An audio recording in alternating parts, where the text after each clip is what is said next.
Final Task 4. Survey of the Philippine Literature. Japanese Occupation and Contemporary Period. Have a good day, Mom. So the first question is, how this period contributed to the development of Philippine literature? So first and foremost, during the Japanese period, English literature here in Philippines was one stop in writers fastly grow and later known by their significant works of writing.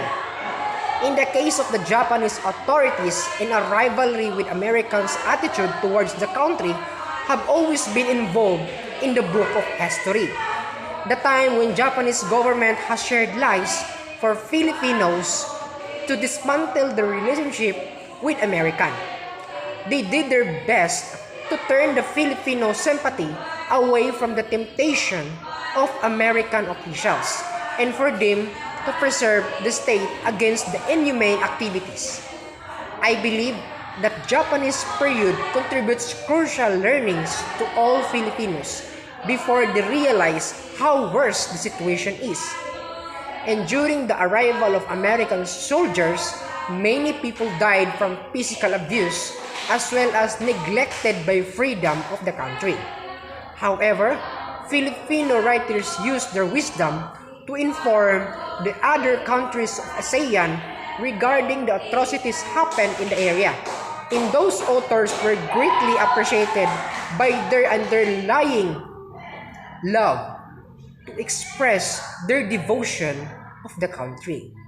Eventually, the writing such pieces as novel, short story, and other narrative forms have been part of the literature that mostly used in today's teaching to learning context.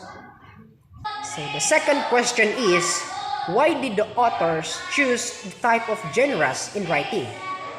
So the Japanese application, there were known writers such as named Brigid Batumbakal, Macario Pineda, Narciso Ramos, Serafin Guindo, Liwayway, Alessia Lopez Lim, and Ligaya Perez, and many others. However, their genres of writing varies on the feelings they have. For instance, author who writes novel emphasizes his unconditional affection of the country. In behind of that story, there is a knowledge that relates to the situation of the writer. This is the most captivating part when the author employs tragedy genre because it is commonly used to express the likelihood and rules of the character based on his life experiences. As what I have mentioned, those challenges experienced by Filipinos were the elements of words that they experienced during Civilization War. This is quite close to the notorious writings of Dr. Jose Rizal, the El Filibusterismo, and Noli Me Tangere, which shared important lessons to Filipinos.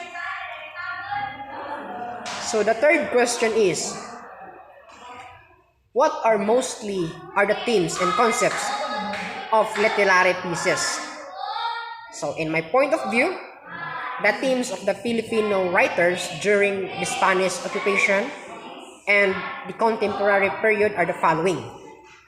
There is a devotion, justice, prejudice, conflict, man versus man, and perseverance. But why I include perseverance here? Because most of the stories I read from them have an inspirational ending in spite of the devastating occurrence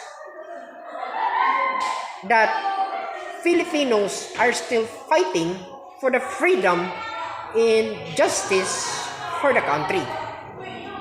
And the last question is, what are the reasons of the choice?